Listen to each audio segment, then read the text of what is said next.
Well, good evening to all our viewers. Welcome to the 6th episode of the Alberta First Pension Plan Online Town Hall. Every second Tuesday, we present and discuss the benefits of an Alberta pension plan. My name is Kerry Lambert, host of the Chris Kerry Show, and I'll be your host for this evening's Town Hall. Alberta First Pension Plan is a grassroots initiative of concerned Albertans who want to educate all Albertans on the benefits of an Alberta pension plan. Our goal is to collect 270,000 names and contact information. And once that is done, we'll begin to collect signatures within a 90-day window and present it to our Alberta provincial government and initiate a referendum on an Alberta pension plan. And then you, Albertans, get to choose whether you want an Alberta pension plan or not. We're not affiliated with any political party or lobbyist group. We rely on donations and volunteers to get our message of an Alberta pension plan out to everyone. Please consider volunteering and donating, and you can go to our website to find out more. And that is at albertafirstpension.ca. And for more information, you can email us at albertafirstpension@gmail.com. And we actually have another email as well, info@albertafirstpension.ca. That's probably the one that you should be messaging us when you can. Tonight's topic. Wow, we've got a good one going on here. Let me just get rid of this for a second. Tonight's topic is comments and questions from around Alberta and Canada. And this was kind of put together because we do these. We've done 5 of them already. This is the 6th one. We've been doing this for about 2 months now. We've kind of covered what we wanted to in terms of the pros and really minimal amount of cons in terms of putting an Alberta pension plan. From our point of view anyways. And what we wanted to do is actually go back through a lot of the comments that were mentioned during the webinars, as well as showing you some, let's say they're just comments and questions from across Canada, and get our 2 amazing speakers that will be answering those questions. Our pension experts tonight are Tanner Hnidey, economist and newlywed, and Mitch Sylvester is head of the Alberta First Pension Plan Group. He'll probably be showing up a little bit later. But this is a live town hall, so we encourage you to ask questions and make comments throughout the presentation. Just put 3 question marks before a question so it'll be flagged. And if you can, please share. And now I'll bring on Tanner. How you doing, Tanner? Not so bad. How are you? Good. How's newlywed life? Oh, it's fantastic. Thank you for mentioning. Oh no, Paige and I had such a fun wedding, and we were went east for the honeymoon, and now we're back and we're setting up our condo. So the office in the condo isn't quite done yet, and so I'm actually out at mom and dad's place filming this. Okay. But by the next week or so, it should be pretty much complete. We're getting there. Excellent. So newlywed. Now you're talking about, living together, and eventually you'll be retiring together. That's the segue into this pension. What about all these this pension conversation? So what I'm going to do is, there are so many good questions and good comments. I'm going to play this little video that was done from CPAC, and if you don't know, it's the Cable Public Affairs Channel. So I'm giving them a little bit of credit on the bottom. And we're going to go through some of these questions together and some of the comments, and some of them are pretty straightforward, and some of them I think are questions that are relayed from what I've heard of. A lot of people in Canada are asking the same types of questions. So why don't we do that? And then I will stop the video after each comment. And then if you want to make a comment on it, great. And otherwise, we will try and get through this. There's, I don't know, maybe about 8 or 9 interviews in this little video. So let's give this a shot and see how it goes. So the question that was posed to everybody is, what do you think of Alberta's idea to exit the Canada Pension Plan for its own provincial pension plan? So that was the question that was given. So let's just listen to what's going on here. Seems a bit crazy to me. I think it's a bit impulsive, but I wouldn't necessarily say it's something I'd be in favor for. So, and again, the other thing I did want to mention is that this is across Canada. So it's Edmonton, Vancouver, Ottawa, and you'll see it up on the screen. Do you want me to play that again? It was so quick. That one was really quick.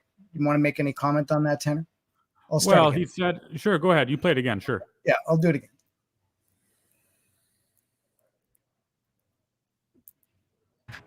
Seems a bit crazy to me. I think it's a bit impulsive, but I wouldn't necessarily say it's something I'd be in favor for. Right. So the idea that this is an impulsive decision is incorrect, right? You can look at the history of the Alberta Pension Plan, or at least of the proposals for an Alberta Pension Plan. There have been numerous studies conducted on the matter, whether from Fraser Institute or Trevor Tombe or who else might it be.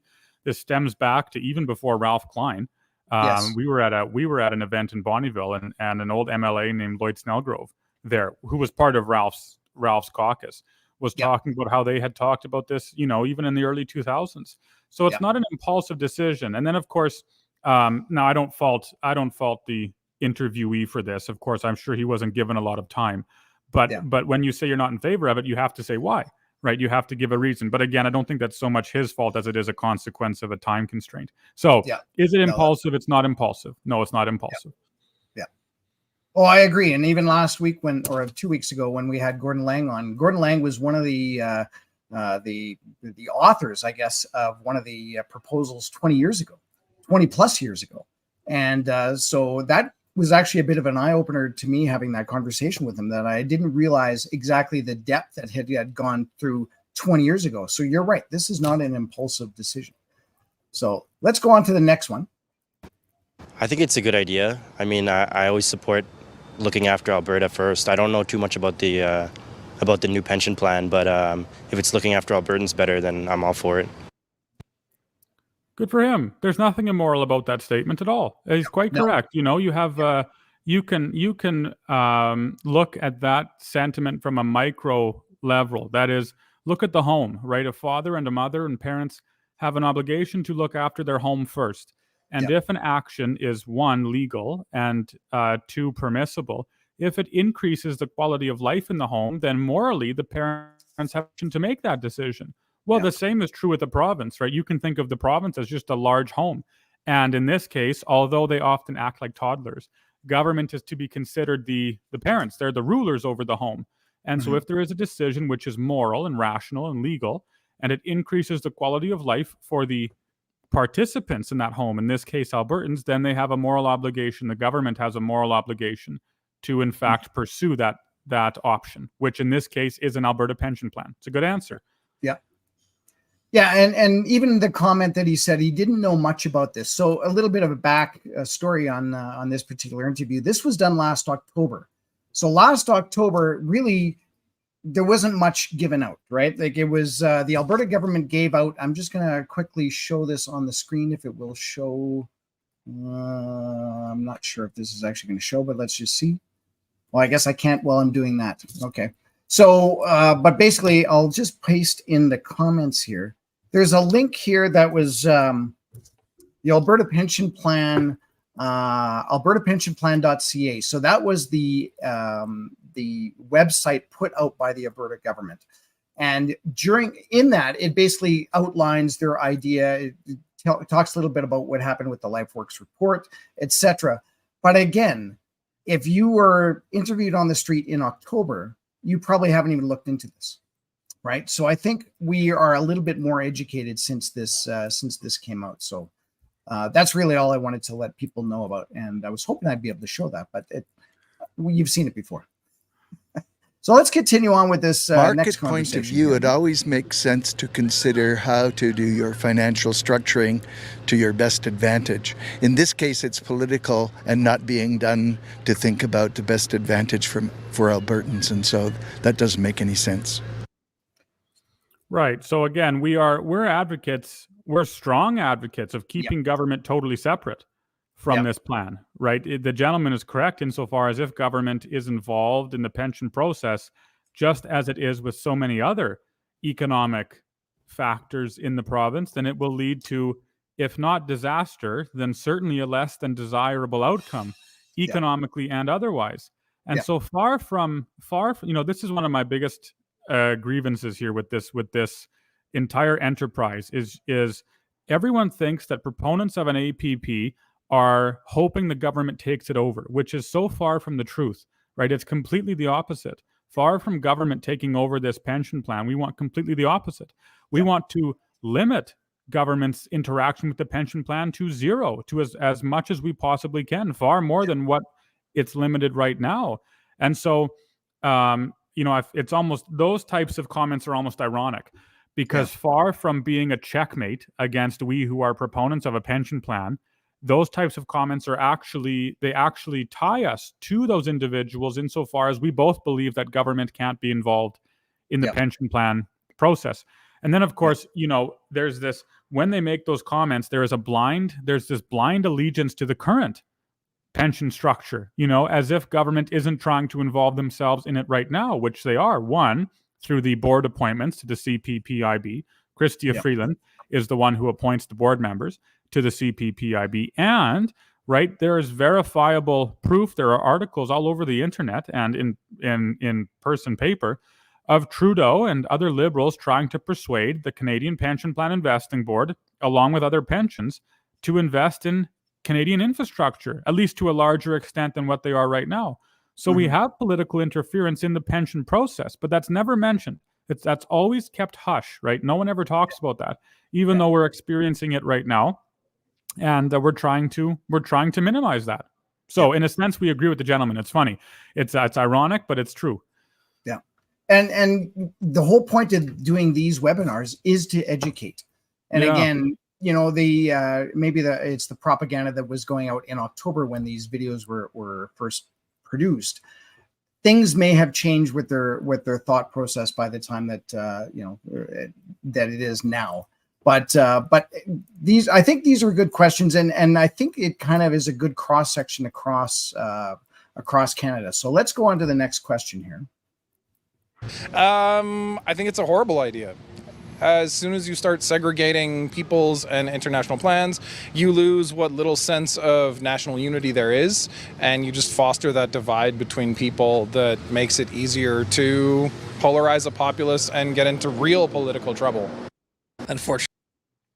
Right. So this is an argument from the standpoint of national pride and national unity. Now, there is absolutely nothing immoral about a province seeking its own good for itself.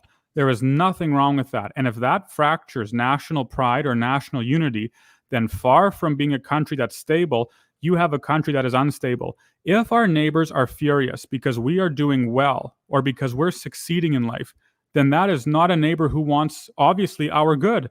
How is that relationship supposed to exist? Suppose you live side by side with a neighbor in a different house and you get a new promotion, you get a new job. And so all of a sudden your family is doing better. You're eating better. You're eating healthier. You're able to take more time off with your family and so on. And your neighbors down the street begin to become furious. They are irate that you would dare try to create the best possible situation for your family. What type of neighbor is that? What type of street is that? That's not going to be a street which long lasts. On the contrary, that's going to be one which divides and and falls and descends into this terrible existence of jealousy and hatred and malice and all of those things. So you cannot appeal to this idea of national unity and pride. No, more accurately, you cannot say that you should not flourish in the name of national unity and pride, right? If increasing your quality of life causes national pride or national unity to disintegrate, the national unity deserves to disintegrate, right? Because then you can, if you say that we should forego flourishing in the name of keeping the country together, then you might as well be Marxist, right? That sounds like an argument given in the Soviet Union. Oh, sure, we can eat, but at least my neighbor can't eat either. And at least our country is strong together. That is such nonsense. That's wrong, right? Far from fostering a sense of national pride by keeping people in poverty, I think instead you foster a national pride and a national unity, one, by not having a government that hates the country in power, and two, by seeking to pursue legal objectives which are just and honest and true, and by three, being actually proud of the country that you're part of, right? We have a government right now that detests Canada and what Canada stands for. They hate it because they're trying to fundamentally change it. They're trying to tear down the country and turn it into something which it's not. That's the problem with national unity. That's the issue with national pride. How can we talk about national pride when we have no nationality? Trudeau says we have no identity. And so if the gentleman thinks that Alberta forming its own pension plan is going to be the straw that breaks the camel's back with national unity, I think he's sorely mistaken. I think he should recognize that it's happening already. And again, far from remaining in poverty or not doing as well as we could in the name of national pride, it should be the opposite. Because we're prideful, and in a good way, because we have love for our nation, we want to do as well as we possibly can. And that includes our own pension plan. Hopefully then other provinces would follow, and they too would flourish to create a stronger sense of Canadian success. Yeah. And again, this is something that was thought of like a long time ago, 20, 30 years, whatever it is. We've gone through multiple governments. So my question to you would be, would we be looking at an Alberta pension plan if there was another leader in government right now? Oh, that's a good question. What would your thoughts be? It depends who you ask. Some say yes, others say no. I think if we had a more Alberta-friendly leader in power right now, then the answer is no, at least from an Alberta perspective. I think more Alberta, it's very easy to become content politically. It's not very fun often to work really behind the scenes in a political movement, just because it's often very banal. It's going to be very boring, very frustrating, certainly. Anyone who's worked with the board or boards knows how it can cause you to pull your hair out. And so if we had a leader who was more friendly to the Alberta cause federally, then I don't think we would see the same demand for an Alberta pension plan that we have right now. Now, make no mistake, that's not to say that's the right sentiment to have. I still think we need a pension plan no matter who's in power federally. But nevertheless, if you have a leader who is friendly to Alberta, it would generate a feeling of contentment to a far larger degree than what maybe Albertans are feeling right now because of Trudeau. Now, other commentators might disagree with me or have, and fair enough, so be it.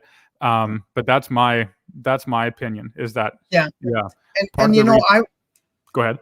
I was kind of thinking about this whole thing in the past and what led up to this. And of course, now we're talking about, okay, well, we should do pension. And, there's a whole other gamut of people talking about policing and employment insurance, blah, blah, blah. Here, we're just focusing on the pension plan. And that's ideally what we want it to be. But to go through this whole thought process, to me, it wouldn't matter who was in power. It just makes economic sense for all Albertans to have a pension plan away from the federal government. Oh, right? yes. And I still say that every province should have their own pension plan. Oh, I agree with you. Yes, you're right. It doesn't really matter who's in power federally. It doesn't matter at all for that matter of fact. It is economically advantageous for Alberta to have its own plan. No doubt about it. No doubt about it. And even if we took that step a little further, I would say, in theory, it should actually be upon everyone's own responsibility to take care of themselves going into retirement. Now, the idea behind the CPP, we've talked this before, is in 1966, 1967. This came up as the Pension Act, and it was mandated at that point that it was going to be payroll, withdrawn out of your payroll tax, and go into this group fund, and then it would be released to retirees, pensioners. And we've just kind of gone through that since then without any changes at all. And even some of the comments we'll see in the video later, I don't think people really realize how the CPP was formed back in 1966. The governments came together and said, this is the idea. Quebec didn't like the idea. And Ontario basically said, well, I like the idea, except I want a way out. Specifically, if we put too much money in or we just don't like it, we can withdraw that money out.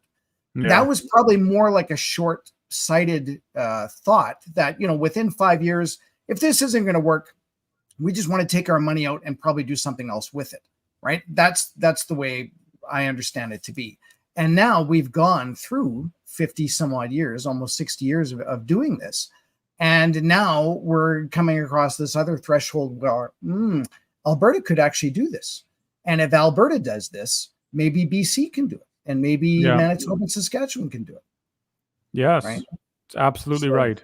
yeah. It's absolutely correct, and far from fracturing the country, it would do the opposite. Actually, Yeah. I believe, like Yeah. when you have, decentralization doesn't fracture a country, right? People think it does, but it doesn't, right? What does fracture a country is socialism, right? Is this massive, all-encompassing government. It fractures the country because it treats every individual in the country, all 33 million or 40 million of us, exactly the same, as if we're one homogenous unit and not a collection of individual communities with particular idiosyncrasies and quirks and so on that make us who we are. It's when you recognize that the country becomes stronger, not weaker. That's right. Okay, well, let's just continue on with this. I'm going to back up just a little bit here on this. Alberta so needs to do the entire is, and you just foster that divide between people that makes it easier to polarize a populace and get into real political trouble. Unfortunately, Alberta needs to remember that it is actually part of Canada, and that we have been bailed out and helped in the past when we were on hard times, and it's more than likely that people just want to say, how dare anybody ever get anything from me. It's very selfish, it's very short-sighted, and extremely foolish. Right. So economically, if the gentleman just took a look at the pension plan numbers, his argument would be, quickly disassembled and torn apart, right? Because it's not as though Alberta here is on the lifeline of the rest of the country to try and fund our seniors from the Canadian Pension Plan's perspective. Quite the contrary. On the contrary, it's the exact opposite. Alberta has more than contributed its share to the pension plan. It's contributed a disproportionate amount compared to all other provinces of 60 plus billion since the CPP's inception, before inflation. After inflation, the number is much higher, and we could be doing so much better than what we are right now. Now, of course, who's to say what the future holds? The gentleman here has the assumption that the Canadian pension plan is steady, stable, and secure, even though in the 90s you declared that it was bankrupt. And even though, contribution rates continue to rise, and it's clear that everything maybe isn't as peachy as what the CPP is promising and so on. And so to make an argument that sometime in the future, Alberta might be under hard times and therefore we should stay in the CPP, it doesn't work, because we think that we would be more economically secure by having our own pension plan versus staying with the CPP. So if he wants to make the argument, then far from being a proponent of the CPP or Alberta staying in the CPP, he should instead be proposing an APP. The returns would be higher for seniors. You could build up an asset pile very quickly based on the size of the surplus that Albertans contribute to the pension plan every single year. And, you could lower contribution rates and all of these other benefits that accrue to us because of the Alberta advantage that we presently experience. And then, of course, we repeat the argument of Alberta has to remember it's part of Canada. And it's like, yes, we do. But at the same, you have to flip that and say, why doesn't Canada remember that Alberta is a province too? Again, it's this tired old, nothing ever changes under the sun, where we see Alberta contributing a substantial amount of money to the federal government, or in this case to the CPP, other provinces receiving a very generous portion of that money and not contributing as much, per capita.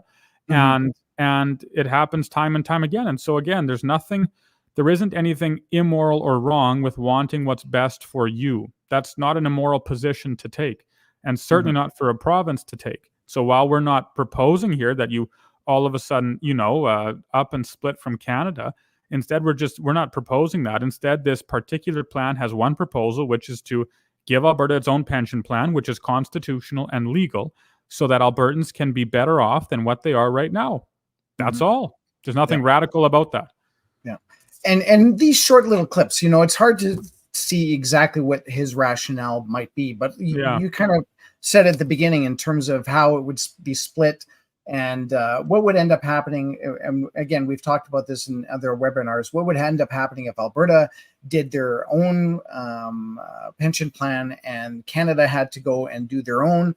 They may not have to raise the rates at all. We've already seen there's a CPP on your pay stub now. There's a CPP2. It's possible there could be a CPP3 in more of the eastern provinces. We don't know. And that's the thing, is we just do not know. And And to go through life with just accepting the status quo that this is the way it has been for a generation or two, and we should just keep going. No, I'm thinking this is something that it only makes sense to bring it back into Alberta, and if it ends up that we end up having our own CPP or APP1 and APP2 and an APP3, then that's just the way it's going to be. But I think in the end, it's just a better all around idea for us, and the pensioners will definitely make it'll either be pensioners will make more money. It'll either be maybe they get a one-time lump sum when they retire, and then they can actually do something with that. Or maybe it's the people that are actually putting into their APP or CPP right now. Maybe it'll be a lower rate, so they can actually do something with that money right now. People are always talking about how expensive groceries are and how much rent is up. Well, if everybody else had an extra $1,400 in their pocket right now, I think things would be a little bit better, right? Yes, absolutely. Certainly they would be. Yeah, and there's nothing immoral about that whatsoever. Yeah. All right, let's continue on. I may have to back up a little bit on this, but honestly, a great idea. Definitely, if there's benefits, I definitely go for it. Because my parents are at that age too, where they're retiring soon, and we definitely need the help at home. So, yeah. I don't know too much about that, but as long as it's being done to help those that actually need it, and not just being done in the sense of helping the rich, because I feel like everything Alberta does is just to help the rich, right? So, as long as it's actually being done to help those that actually need it, then I don't have a problem with that. I think she's thinking it more like it's a social program, like as in I'm going to sign up for this and immediately get my money. Right. Yeah. This is not money that she's put in over the last few years. That's my take on that particular answer. Yeah. You're quite right. Her argument sounds like a university argument. Soak the rich get too much as it is already. And so if it helps the poor, if this program helps the poor, then we should pursue it. Now, ironically, it does help the poor. Okay, so we often talk about the CPP and how the vast majority of Canadians do not receive the maximum amount of CPP, that is right. Not even close. On average, most Canadians receive about $750 some a month in Canadian pension plan benefits, which is about half of the maximum allowable amounts for the Canadian pension plan. Now, to back up, the Canadian pension plan is what? Well, it's supposed to be a program that replaces 25% of your average monthly income over your working life. Officially, that's what the CPP is supposed to be. Well, when you think about it, that means it's supposed to help out those people who maybe don't have as much money in retirement and didn't earn the big dollars when they were working, and so on and so on. But when you look at the mathematics of the CPP, who are those who receive the highest amounts of CPP? Well, the answer, of course, is those who are richest. Those who contributed most during their working lives are those who receive the most in CPP in retirement. And because statistically, rich people live longer than poor people, not only do they receive a higher amount of Canadian pension plan payments, but they receive it for longer than those who are poor. And so far from being a program that lifts up the poor, the Canadian pension plan is actually a program that helps the rich. That's the way it operates, because the rich receive a larger amount of CPP payments and they receive it for longer than the poor because they live longer than the poor. Now, that's right. The actual structure of the CPP transferred to an APP, that's a different conversation for another time. But right now, the point remains that with an APP, we have the option here to give seniors more money in their checks every month, or decrease contribution rates for contributors, or do both at the same time, just with a variable rate, whatever it might be. Nevertheless, the principle of increasing the quality of life, the benefit for those who are either collecting pensions or will be collecting pensions in Alberta, is clear and present. And so it's true, it helps the rich. It does, of course, but it also helps the poor compared to what they are experiencing right now under the CPP. And so even though the lady's argument is socialist in nature, it actually works with an Alberta pension plan. Would the poor be better off? Yes, they would be. Yeah, you're right. Okay, I'm going to continue on with this one. I'm going to back it up just slightly here. Alberta does is just to help the rich, right? So like as long as it's actually being done to help those that actually need it, then I don't have a problem with that. I think it's a risky thing the way the Alberta infrastructure runs, with the money's high and low, and the oil sector, they're a great province to live in. When oil sector's not doing well, they're not. I've seen the real estate go high and low over the last 30, 40 years, so I can't see how their government could afford CPP without the help of the federal government. So the last few interviews have been from Edmonton, and these ones are from Vancouver. Just to let you know.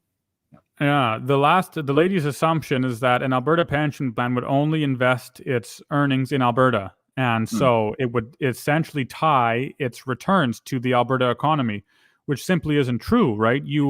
Suppose you had an Alberta Pension Plan investing board operating the pension investments in Alberta.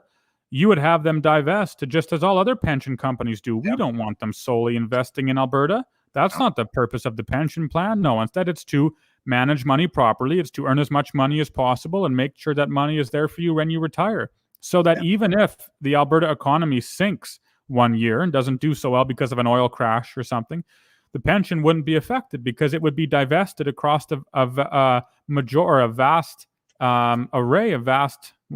palette of different investments, whether in real estate in Asian countries or infrastructure here in Canada or oil markets down in Texas or technology here in Alberta, who knows what. But you would not put your eggs in one basket. This is a very fundamental principle of investing, and would instead spread them around as a way to mitigate risk.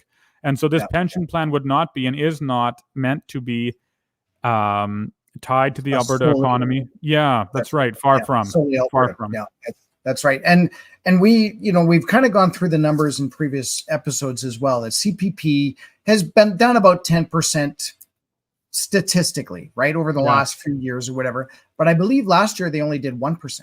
That's right. So again, it's going to be like this all the way through. Of course. And it's, even if we did do everything in Alberta, and I'm not saying that that's a good idea at all, but even if we did or put a lot of funds into Canada, it's still going to be doing this up and down. Right? Yeah. So again, no matter what. The idea behind any pension or any financial is to try and make the most money on it. Yeah. And so we'll leave it up to the experts to figure out which funds and bonds and et cetera to put it into. So. Exactly. That's exactly right. Yeah. All right, let's continue on. Very concerned again that such an extremist has taken over the control of the government, and I hope she's not there for long. That's really a big concern that Alberta is treating itself as a separate country. Right. So I don't know how the lady defines extremist. Her definition of extremist isn't the same as my definition of extremist. That's for sure. Perhaps she should go to, those paradises in the Middle East to see real extremism, and then be careful with her definitions. I find that offensive, right? And of course, she's so concerned that Alberta is treating itself as a separate country. It's like, why not look to the federal government and Ottawa? That's a place that treats itself as a separate country. They don't even find themselves ruled by law, right? They are the law. That's a nation in which there is no rule of law. The government is the law. And so this isn't us treating ourselves as a separate country. No, instead it is treating ourselves as a separate province. That is true, right? Because there are provinces in the country.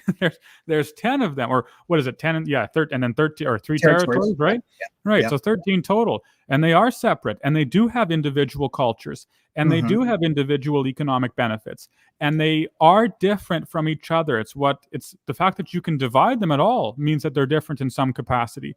We're not saying we're not Canadian. We are saying that as Albertans, we have an opportunity here to create a better life for ourselves, and we should do so. There's nothing wrong with that at all. Not at all.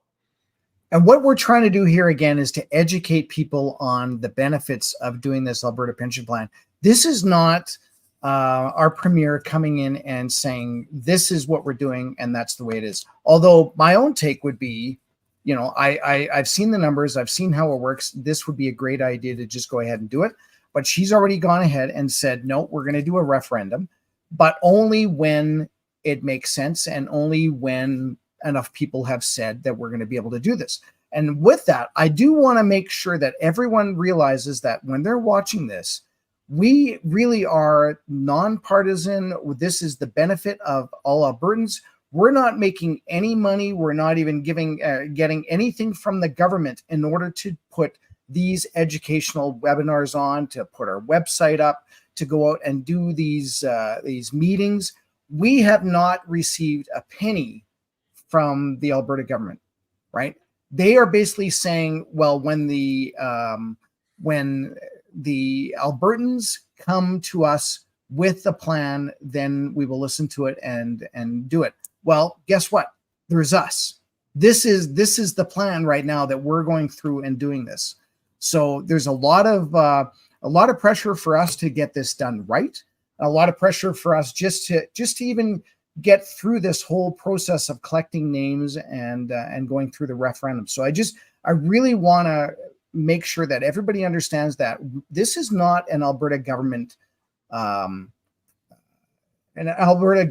proposal or anything that we're doing. This really is a group of concerned citizens like ourselves, Tanner, Vicky, and Nicole, and Mitch, as well as over 400 volunteers who have signed up. Just FYI, 400 volunteers, as well as 30,000, 40,000 names who are on our contact list. They are ready to say, yes, this is what we're going to do.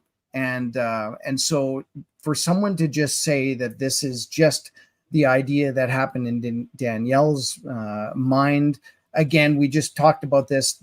This idea has been going on for quite a while.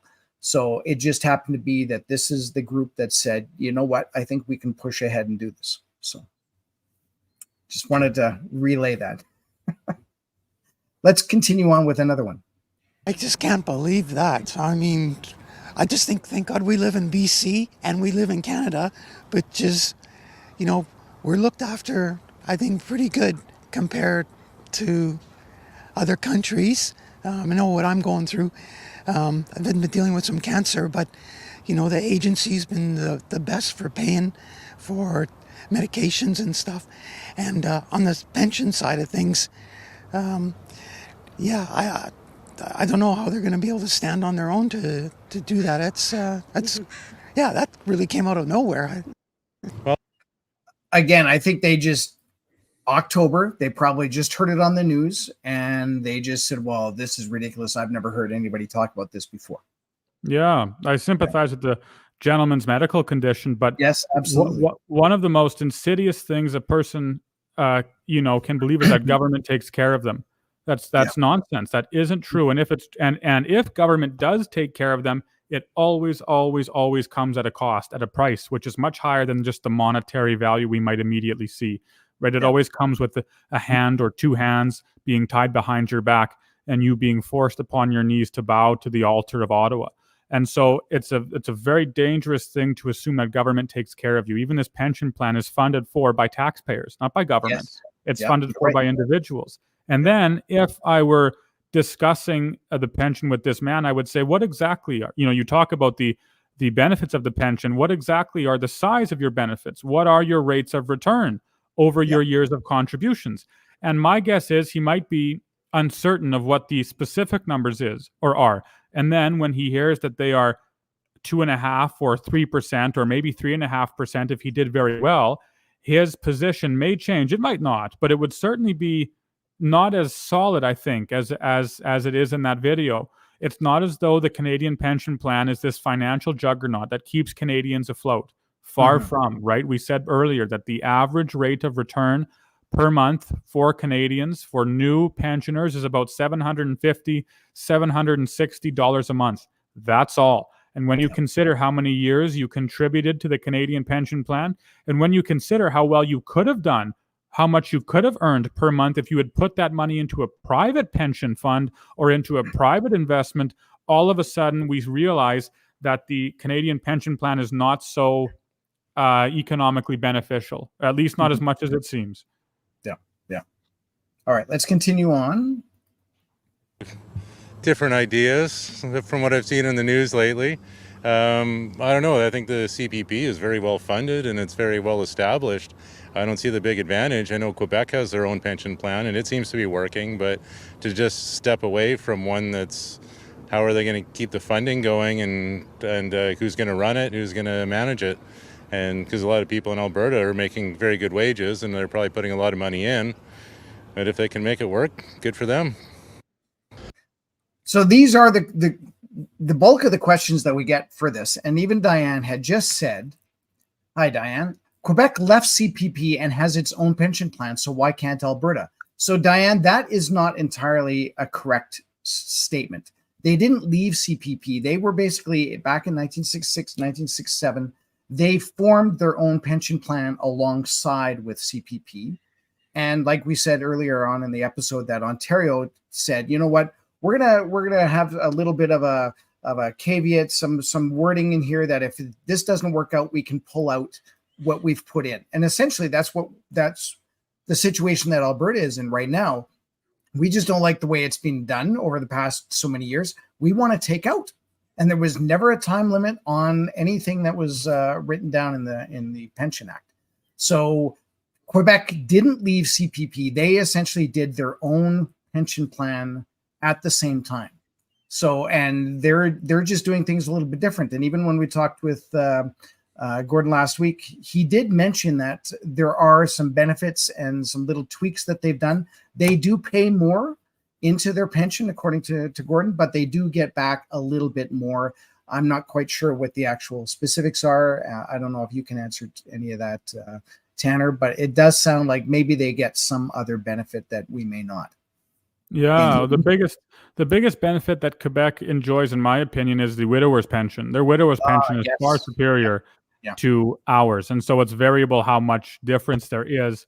But when you compare it to the CPP, if you compare two identical individuals or two identical widows, let's say, with same incomes and same duration of contributions and so on, the Quebec pensioner would be far better off than the Canadian pensioner with his or her widower's pension.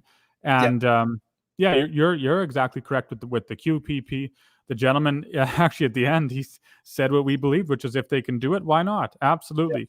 We've gone over the numbers before and so on, and so we don't have to bore the audience with that, at least right now. How would they fund it and so on? The point remains, or the point is clear, that there is money to fund this pension. There is ample money to fund the pension. Alberta has an economic advantage and is able to do so, and so we ought to do it. That's right. Okay, I'm going to continue on here. I think that as long as it does not have a negative impact on the rest of the country's pension plan, I think go for it. I think it's a great idea. How do you think that would be beneficial for them?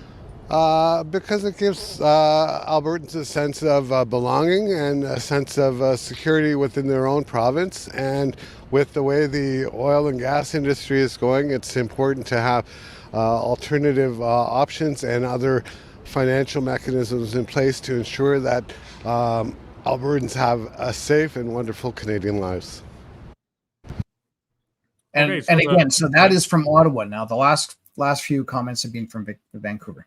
Yeah. So the first comment, as long as it doesn't hurt Canadians, I'm all for it. Now, Toom did an analysis. Actually, I think this was on your show, where he says, depending on the size of Alberta's, depending on how large the asset transfer is to Alberta, that will determine whether or not Canadians have to increase their contribution rates by 1% or no percent at all. There is a safety net basically built into the CPP's contributions right now, so that if the CPP is hit with a shock, Canadians won't see their contribution rates rise substantially. And that sort of shock would include Alberta starting its own Alberta Pension Plan, right? Mm-hmm. The CPP is already structured to basically absorb that shock without any real difference or change in contribution rates. But let's even suppose that, just for a moment, that province X, Y, and Z were made a bit worse off because Alberta decides to start its own pension plan.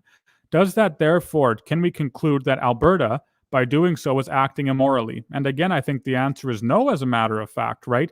You think about your own home once again, and if you do something for your family that by no fault of your own, absolutely no fault of your own, and by no malevolent active action against another, other families have to change the way they live too. that doesn't mean you shouldn't do what's best for your family, right? Far from. Instead, by doing so, then you might see all of those other provinces or homes in this case also adapt and increase their standard of living to give their citizens a better quality of life. That much is clear. But nevertheless, that isn't really an argument we need to take into account, because as Tu mentioned, even if Alberta receives the full $300+ million in asset, or what is it? $billion in asset transfer, the difference in contribution rates for Canadians would be very small, right? 1% kind of thing at most. It isn't this 20% jump that some political commentators are forecasting. So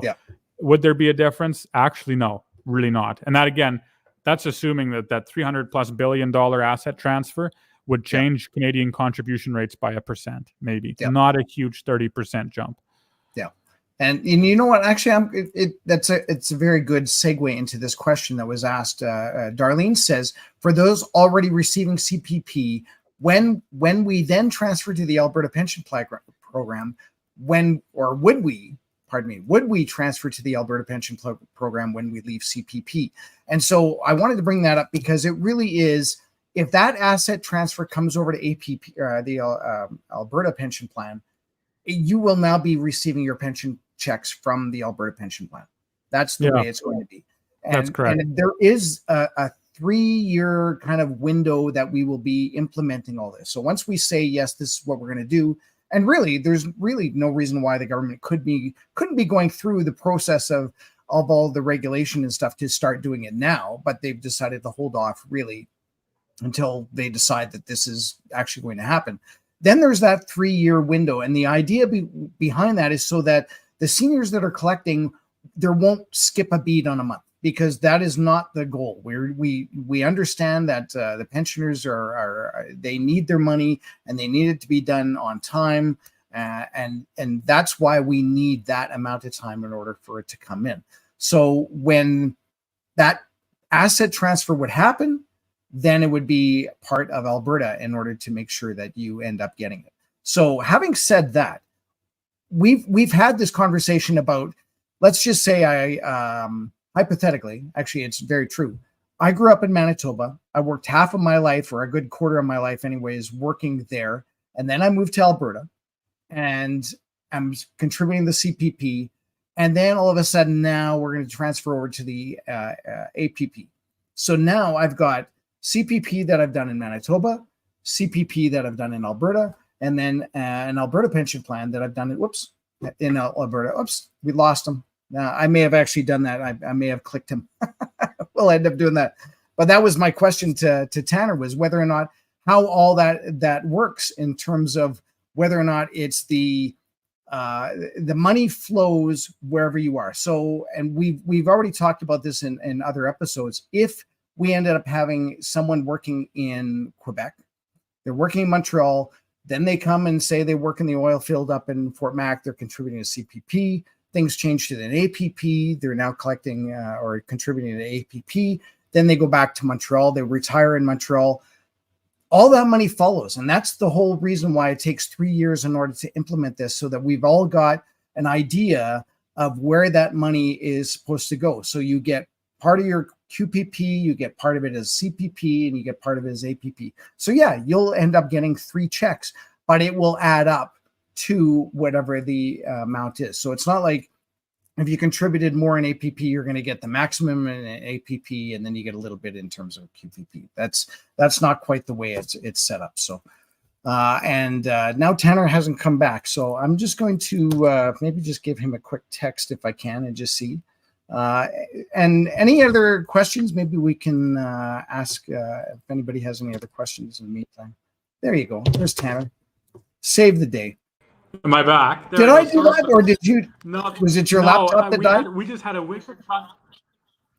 wicked thunderstorm that rolled through, and I actually think it knocked out the internet, to be entirely honest.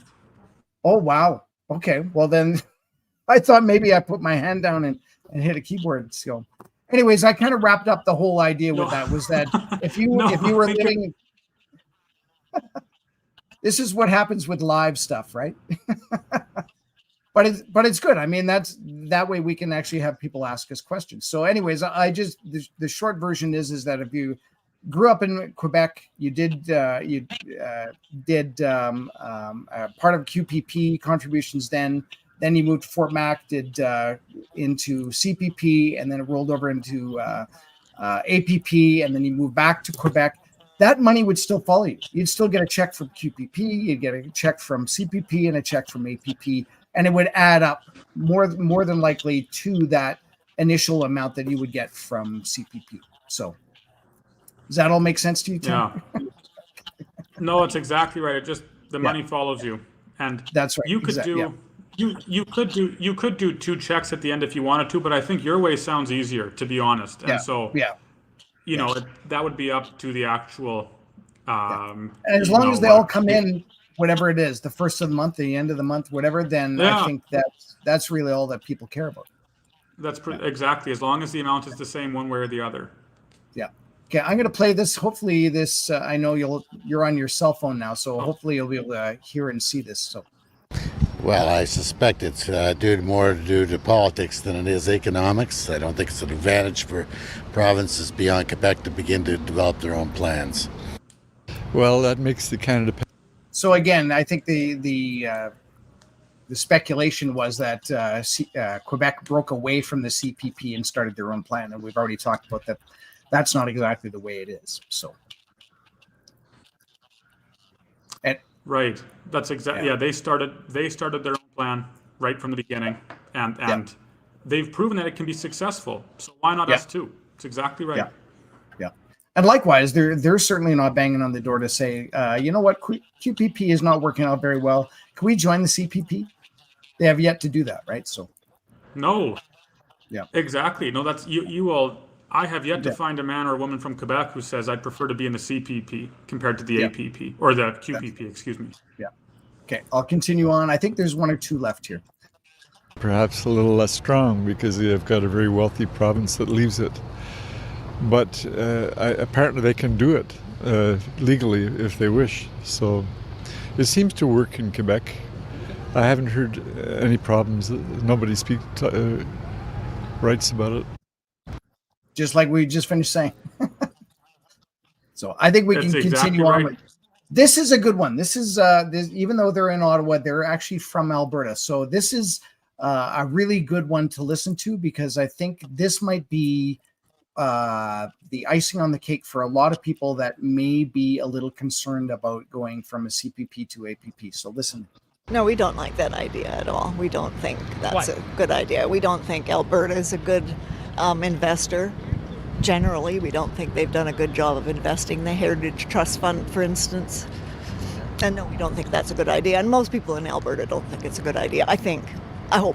Yeah. I might add, you are from Alberta. Sir, what do you think about it? Well, being of a tender age approaching that, it's just politics by Danielle Smith. She's just attacking Ottawa, anything. If you can diffuse the attention from your own mistakes, then it makes somebody else like her perhaps look better to her base. But as my wife was saying, the majority of Albertans are not for this at all. It's a no-go. We don't trust. And again, this was done last October. It's without any education, and that's kind of what we're trying to do, is to show the benefits of doing this. And because I think a lot of people back in October, as soon as they heard about it, they went, wait a minute, that doesn't make any sense. Yeah, exactly. You know, that was one of the first questions we asked. We don't trust either. We certainly don't trust government. Far from. Yeah, that's right. Right. We don't want government to be investing in this plan. That's not for them to do. It's for preferably, what would you say, a compendium of private companies to do, so that we could divest, again, risk on our end, and they could divest risk on their end, while also making the most amount of money possible. Now, I didn't pick up on any particular. No, I did pick up on a particular socialist tinge or something from that couple. Oh. I don't know that they were particularly friendly to Alberta. But when they talked about, again, Alberta investments, they're assuming that this pension plan would be invested on or by the government. by on the behalf government. of Albertans, That's which right. isn't what we want, right? Yeah, Which isn't what we want. Now, what you can't say is that Alberta's been poor with money. You know, the governments are always poor with money, but Alberta itself and Albertans have been very savvy as far as it goes with money. Look at the wealth compared to other provinces. And I know we have natural resources and so on here, and yet, you know, for decades, our small government policy, our relatively uninvasive policy compared to other provinces has allowed us to unlock those resources. Oh, we're breaking up there. Alberta thunderstorms. That's what. And send them to market and increase the wealth of Albertans across the. How's this? There we go. Alberta thunderstorms. Anyways, we're getting there. Anyways, yeah, they've has allowed us to increase our quality of life and wealth in the province. And so what we're advocating for here is a pension plan not run by government, but run by someone entirely opposite and entirely separate of government to earn as much money as possible and make sure money is there for seniors when they retire. That's all. Yeah. That's right. Yeah. Darlene, maybe she's just not clear on what we were saying. So she asks again, but if you're only collecting CPP, so right now you're already retired, then we decide to do an APP 3 years from now, right? And not contributing anymore, would that person's pension transfer to the Alberta pension? Yes, absolutely. If the asset transfer gets transferred over, then you will be getting, instead of a CPP check, you will be getting an APP check, exactly the same. And that's the whole goal. And you were another webinar that we did earlier, and you were talking about Section 3, I believe, in which basically says it cannot, whatever CPP has to, or an APP has to be identical to the CPP. Or better, right? It's right. In structure, yes. Section 3 of the CPP Act shows that. Yep. So all you would do with an APP, for those seniors who are right now collecting their Canadian Pension Plan checks, that money which you contributed and which you are now owed from the CPP would just transfer over to an APP. That's all. The balance of assets and liabilities would just move from the CPP in Ottawa to the APP in Alberta. And so the only thing that would change for you, all else equal, right, if we decide not to change, or if the province decides not to increase the rate for the pension checks for seniors, the only thing that would change would be the name at the top of the check. That's all. That's right. The same thing as if you changed bank accounts. You go from bank A and you go to bank B. Yeah. Everything is still going, you know, it's a pain in the butt, especially if you have to do credit card and any utilities and all that. But the whole point of this is it gives us the 3 years in order to say yes. And you wouldn't even see it. The CPP, like you said, the top of the check will now say APP. So that's the idea. Yeah, that's a good analogy. I like the bank analogy. I might steal that. I'll give you a royalty. Every time I use it, I'll give you a royalty. And I certainly didn't want to name a bank. So no. All right, I think this is the last one here. So let's get through this. They can afford it, go for it. I think it's far more complicated than we know. Why do you say that? Well, just to split away from the Canadian Pension Plan. I'm not sure how all that's going to work, and I want my pension. If you were an Albertan, you live in Ontario, but if you're an Albertan, what would you think about it? I'm not sure. I don't know enough about it really to, is it another step for them to to break away from Ottawa? And is it another step to break away from Ottawa? Well, if we can get away from Ottawa and handling that chunk of money, it would be even better, right? Why would we want something that's 3,000 miles away when we can all be like within 200 miles? If we don't like it, we can go bang on someone's door and say, "Wait a minute, this is not working." Right? Yeah, I found her answer was rather interesting because she begins by, what do you think of it? The questioner asks, and she goes, I think it's much more complicated than what we know. And the questioner goes, why is that? And she goes, I don't know enough about it. That's right. Because it's like, it's more complicated than we know. Okay. And what do you know about it? I'm not super sure. Right. That is what I would argue is the general sentiment across the country is people just don't know enough about what the pension plan is, to be entirely honest. I don't think they know quite enough about what the CPP is, to no fault of their own. It's a very dry institution. It's not exciting to read. It's complicated. I'm so glad you read it and not me. It's boring. Even from an economist perspective, it's terribly boring. It's dreadfully boring. Yeah. And it's complicated. And so I don't fault the people, certainly not, for not quite, understanding all of the ins and outs of the pension. Even accountants, I think, and economists would say there are still factors that confuse us absolutely. Certainly, it's such a huge act. It's so typical of government.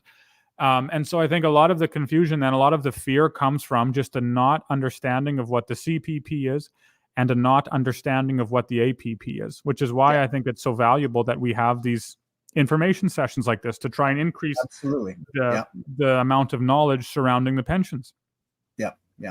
And we do want to keep these things to an hour. We are at an hour, and I kind of figured we'd be able to get through that and maybe a bunch of other questions that I had already set up.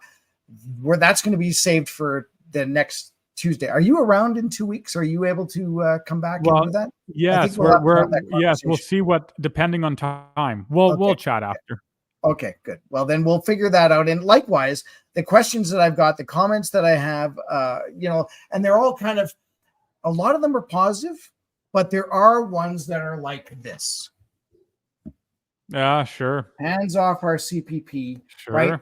And we want to educate people that this is not just a left and right argument. This is a benefit to everybody, right? Yeah. Everybody likes money. Everybody needs to retire, and everybody needs to have some sort of a nest egg, or at least have this money coming in when you retire. And to say that this is a left and right issue is hogwash. It really, I just dated myself by saying hogwash. But it's really one of those things that people should realize, that this is money, and this is something that, if you've got a financial advisor, why don't you have that conversation with him or her? And it might be that they are totally, nope, hands off my CPP, and that's fine. But maybe then you can say, well, have you watched the Alberta First Pension Plan webinars? Because maybe that will be enough to push those investors to say, well, I never thought of it that way, right? So that's the whole point of doing these things, and I think we're going to wrap things up. And again, we've got lots of questions for the next one. We've got a couple of other people that'll be coming on. I think we're kind of committed to doing this until the end of October. We basically wanted to do this so that we get into a situation, or that we'd be able to present this to the government at that time, and have our 270,000 signature, or 270,000 people who have signed up. And then once we're in that 90-day window, which would be roughly about now, if we were into that, we'd be able to go out and collect those signatures, and then we would have our 400 plus volunteers just ready, willing, and able to do that. And again, without going into all the details of it, it's not that we need 400 volunteers to go out and knock on doors. The idea is we'll collect the 270,000 contact names and information. We'll have your emails, we'll have your addresses. Once we're at that tipping point there, then we will say, okay, now we're going to do a media blitz. We're going to do email. We're going to mail out some stuff, and we're going to tell you we need wet signatures from you, and we'll either come to your door if that's what you really need us to do, or maybe we'll meet you at a mall or a community center, or maybe we'll meet you somewhere in another type of group setting, and that's when we will actually get these wet signatures. And then you can imagine how many pages 270,000 signatures will be a lot taller than me, although I'm not very tall, but it'll be one of those big stacks that needs to be delivered and then thrown on the Premier's desk, and say, look, the Albertans want this, and these are the reasons why. They're educated, they understand the situation, and that's what they want to do. So that's the whole point to doing these webinars. Any last words you want to say? Anything about that there, Tanner? I think you were dead on the mark. That was a perfect way to surmise the conversation. Excellent. Good. Well, then hopefully we'll see you in a couple of weeks. And likewise, no matter what, we are here every second Tuesday. So it'll be the 17th, if my math is right. The third plus 14 days is the 17th. And so we'll see you guys come back and ask questions. And by all means, you can continue to ask questions. Please share this webinar, get it out there. Thank you so much for watching, and we will see you guys in a couple weeks. Take care. Good night.